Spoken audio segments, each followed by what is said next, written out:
12:04. Continúa el debate para modificar el horario del toque de queda o bien sencillamente eliminarlo acá en la región metropolitana. Todo esto como una medida para potenciar el funcionamiento particularmente del comercio. Sí, vamos a conversar sobre este y otros temas con la alcaldesa de Peñalolén, Carolina Leitao, que ya está con nosotros. ¿Qué tal, alcaldesa? Buenas tardes. Hola, buenas tardes, Grecia, Sebastián, ¿cómo están? Bien, la veíamos en la mañana en la reapertura no gradual de algunos colegios. ¿Cómo se ha dado, comenzando con eso, alcaldesa, en la comuna de Peñalolén, esta presencialidad gradual en algunos colegios de la región metropolitana? Sí, bueno, nosotros ya tenemos definida una fecha, partimos gradualmente, efectivamente a partir del 16 de agosto, cada colegio realizó su plan de retorno progresivo y lo que hemos desarrollado es a través del consejo, hicimos un consejo asesor comunal donde participan todos los estamentos, estudiantes, docentes, también asistentes de la educación, apoderados y también el equipo directivo para efectos de poder diseñar esta estrategia y en el fondo generar confianza para que las familias puedan mandar a sus niños al colegio entendiendo que es una prioridad y una necesidad.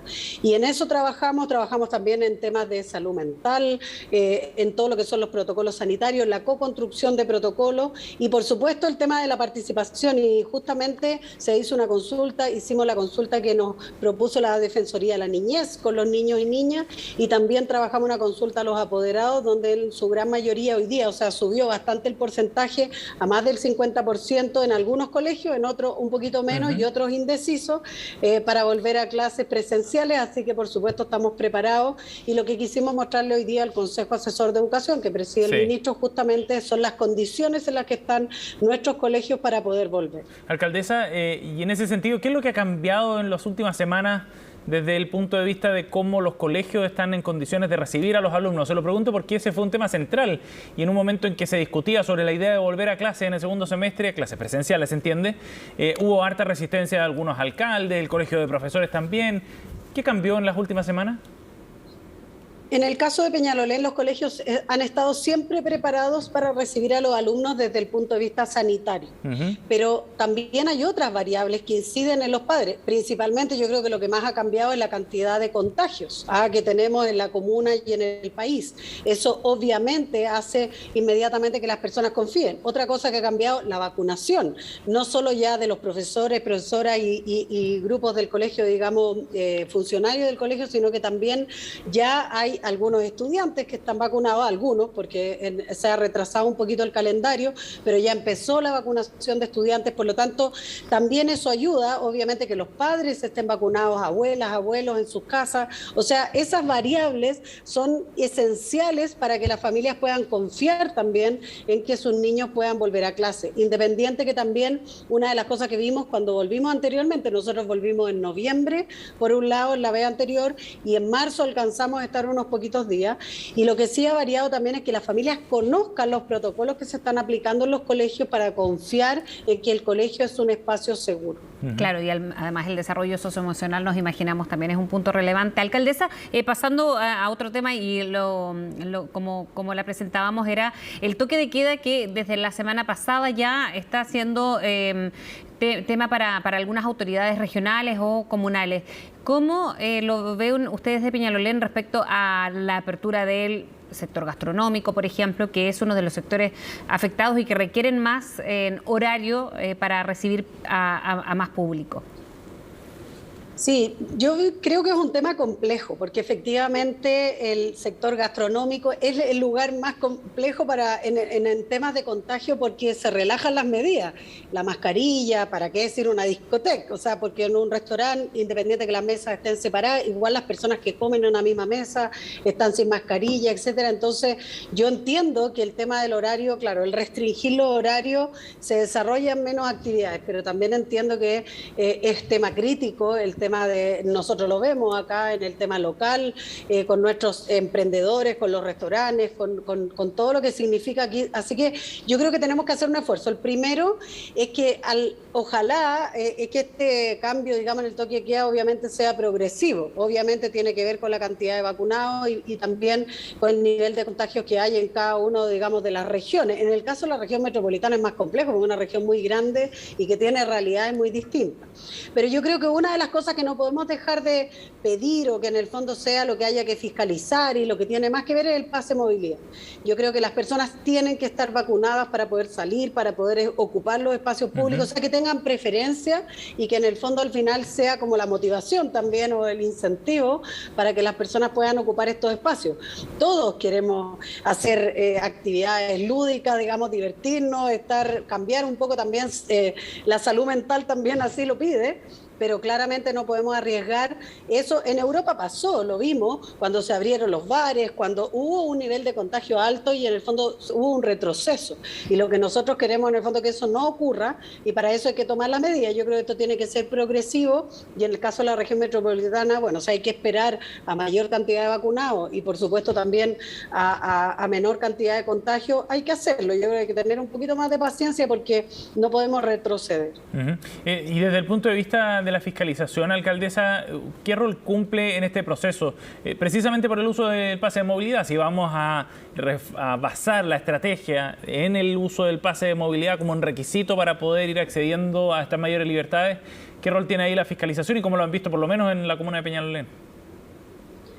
Siempre fiscalizar ante tanta o una gran cantidad, nos pasó ahora en la pandemia también. Nosotros tenemos funcionarios que están en comisión de servicio para la Seremia de Salud, ejerciendo un rol, digamos, en media jornada para fiscalización, pero nunca es suficiente. Por lo tanto, aquí el rol que cumplen los propietarios de los restaurantes, discotecas, etcétera, es fundamental. O sea, la fiscalización es aleatoria y por lo tanto lo que no queremos es andar como en el pillaje, digamos, de andar pillando a quien no cumple, sino que yo creo que es al revés. Si los propietarios de los locales comerciales no son responsables, eso va a obligar finalmente a que, como es imposible estar fiscalizándolos a todos, toda la noche, en todos los momentos, va a aumentar los contagios, o van a aumentar la gravedad también de las personas que se contagian si no están vacunadas, y por lo tanto aquí le pedimos también es la corresponsabilidad. ¿Se puede fiscalizar? Sí, pero las fiscalizaciones van a ser claramente aleatorias. Como digo, es imposible estar fiscalizando local por local, porque si no, ahí sí que nunca van a poder abrir. No, y además también, alcaldesa, me imagino que se pide la responsabilidad de los propios usuarios, porque hemos visto en los últimos días o falsificación o mal uso del pase de movilidad. Entonces ahí, más allá de la fiscalización, es un tema como dentro de la irregularidad. Entonces hay cómo hacer denuncias o cómo crear un sistema de que estos casos no se repitan o no sean masivos en cuanto al pase de movilidad y su veracidad o la veracidad del mismo, ¿no? Sí, yo creo que ahí es complejo porque hoy día el pase de movilidad en la práctica es un instrumento público. Por lo tanto, la falsificación de instrumento público es un delito bastante más grave incluso que el tema del toque de queda, la infracción al artículo 318, que además ha sido cuestionada por tribunales. Yo creo que como país también debiéramos mirar cuáles son las sanciones, que no necesariamente tienen que ser cárcel para todo, pero sí claramente qué tipo de sanciones, ya sea pecuniarias o de otro tipo, de incluso trabajos comunitarios, etcétera, que cumplieran personas que transgreden este tipo de normas que son tan importantes como para la convivencia y también sanitariamente hablando, obviamente para la salud. Y por lo tanto, creo que ahí quizás debiéramos hacer una mirada respecto de cuál es la sanción, más que poder fiscalizar en todos lados, porque va a ser imposible. Yo creo que lo más importante es que aquel que infringe, esto es como cuando, no sé, conocemos en países europeos donde nadie anda pidiendo el ticket de pagar el bus, pero si te pillan sin pagar el bus, las penas dice que son penas del infierno, como dicen las abuelitas. Y yo creo que aquí nos pasa que nuestras infracciones son bastante leves en general, porque no estamos preparados para esto, y por lo tanto yo creo que hay que aspirar también a analizar cuáles debieran ser las infracciones. En este caso, como yo digo, el pase de movilidad, yo entiendo, se considera como un instrumento público, por lo tanto, quien lo falsifica incurre en ese delito, que es un delito bastante grave. y debiera ser penado bajo bajo esa norma.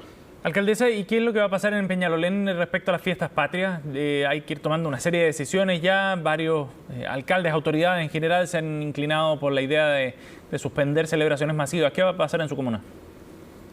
La verdad es que en Peñalolén nunca ha habido fondas propiamente tal, autorizada, solo, claro, habían actividades masivas, a veces se arrendaba el Chincohue para algunos eventos, pero la verdad es que en esta oportunidad no tenemos solicitudes de ese tipo, y lo que sí hemos promovido más bien son actividades de barrio, justamente en la lógica de que las personas puedan hacer algunas actividades, más bien microactividades.